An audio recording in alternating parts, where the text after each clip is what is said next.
গাঁৱতে মানে ল'ৰা এটা ছোৱালী এজনী ভাল পাই আছে মনে মনে, ওচৰতে ঘৰ। সি মানে সদায় অহা যোৱা কৰিয়ে থাকে ছোৱালীজনী হ'লে, প্ৰায় তাতে থাকেই আৰু মানে ল'ৰাটো গৈ গৈ তাতে থাকেগৈ মানে।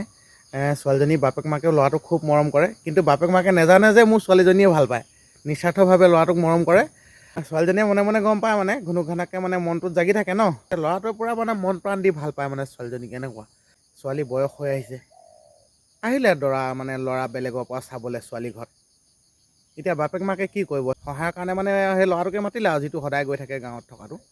বোলে দোকান কৰি দিবি আহচোন, বোলে আমাৰ ঘৰলৈ আলহী আহিছে। সি গ'ল ল'ৰা ঢুকুৱাকৈ, সিয়াক পঠিয়াই দিলে মানে দোকানলৈ কণী আনিবলৈ পঠিয়ালে দেই, ভাত খুৱাব বোলে আলহীক। চাহ মানে দিছে আৰু তেনেকুৱাতে, আলহীয়ে খোৱা নাই খাব আৰু মানে বিস্কুট চিস্কুট দিছে, একদম ক্ৰীম লগা বিস্কুট দিছে আকৌ আলহীক। তাৰপৰা সি ঘূৰি আহিটো সেনেকৈ দেখিলে। তাৰপিছত দেখিলত কথাটো যাহাই গম পালে, সি ছোৱালী চাবলৈ আহিছে। সি অনা কণী আৰু তাৰ সপোন একেলগতে ভাঙিছে। ঐ বেয়া লগা কাহিনী। তাৰপিছত আৰু কিনো ক'ম আৰু, এই আলহী মানে অকণমান বাহিৰলৈ কিবা মুখখন কুলকুলিয়াই আহে বুলি কৈ পানী বটলটো লৈ যেতিয়া বাহিৰলৈ গ'ল, তেতিয়া মানে যি বিস্কুট দি থৈছিলে, বিস্কুট মানে ক্ৰীম লগা বিস্কুট না, বিস্কুট ছটা এনেকৈ এৰুৱাই পেলানি ক্ৰীমখিনি এনেকৈ চেলেকি মানে আকৌ জইন কৰি পেলানি বিস্কুট ছটা তাতে থ'লে। থৈ পেলানি সি মনে মনে মানে মনতে গালি দিছে আৰু, চালা তই আমাৰ আইচক্ৰীমকে চেলেকিবিগৈ, তোক মই বিস্কুট খুৱাম নে, তোক চেলেকা বিস্কুটে খুৱাইছোঁ যা এনেকৈ কৈ পেলানি খঙত মানে গুচি গ'ল আৰু, তাৰ কণী আৰু সপোন একেলগতে ভাগিলে।